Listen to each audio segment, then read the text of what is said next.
Hi everybody, this is SAAD for the SAAD Truth. I wasn't planning on releasing a SAAD Truth clip today, but as you know by now, I'm always suckered back in by some event or some reality that requires intervention.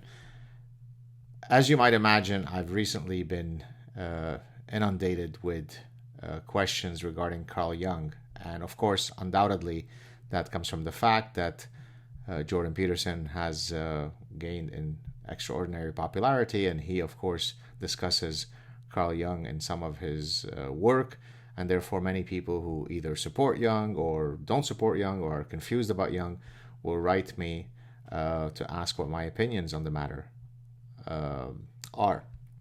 And therefore, when I offer a rebuttal that is oftentimes or always not complimentary of Jung, sometimes people take it, and at other times they presume that there is a nefarious, diabolical, backhanded attack on Jordan, which of course nothing could be further from the truth. So what I thought I would do now is I spent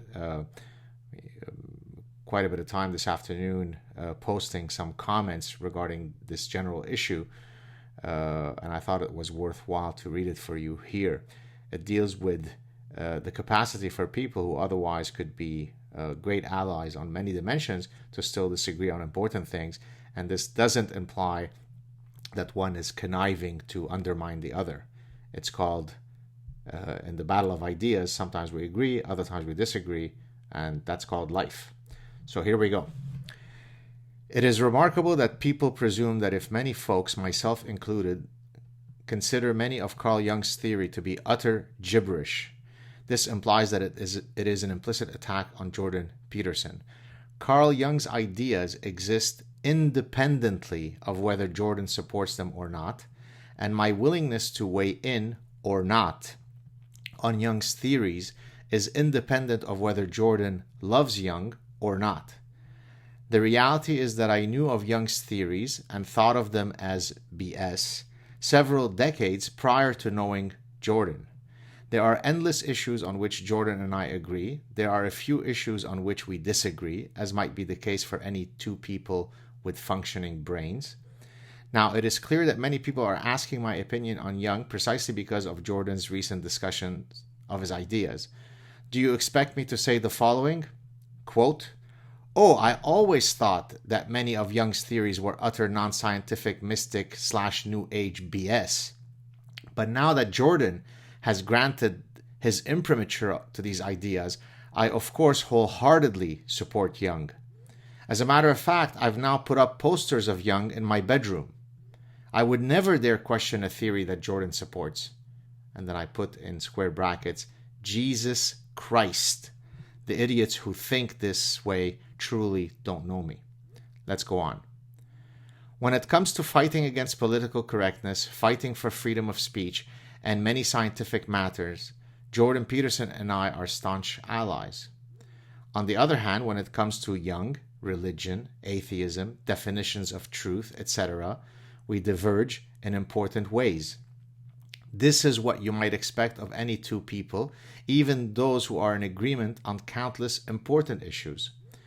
If and when I choose to critique a theory that Jordan supports, it is not an indirect attack on Jordan. It is a critique of an idea that he may or may not support. My dogged defense of truth does not go through a, quote, Jordan prism prior to deciding whether I shall speak on a given matter or not. As a matter of fact, I have been very restrained in some of my positions because of our relationship. Two people can respect and appreciate one another even though they hold strong disagreements on important matters. Some folks are writing to me to, quote, explain to me that without Jung's archetypes and the collective unconscious, we would not be able to appreciate art, literature, film, etc., let alone create these cultural products. This is so breathtakingly misguided and idiotic that it is difficult to know whether it is worth addressing or not. These cultural products have existed, continue to exist, and will exist in the future whether Jung was born or not. Similarly, literary Darwinian criticism uses the evolutionary lens to explain universal themes in literature. This does not mean that literature would not exist had Darwinian theory not offered us a lens to analyze literature. Jung is an insignificant stain on the grandness of the human experience. Our human reality exists independently of any insights that Jung might have offered to explain the human condition. This is precisely why individuals such as Jung and his ilk are dangerous. They are quasi-religious figures that develop a cult of personality that permits them to convince adoring fans that they have access to deeper truths that the rest of us mortals are simply incapable of grasping. The scientific method is the only path to the furtherance of knowledge. Scientists are merely mortal folks who apply an epistemology to gain greater insights to truths. That's it. There are no gurus, prophets, and mystics. There you have it, folks. I hope you're having a good weekend. Wish you a lot of fun. Stay safe and enjoy life. Cheers.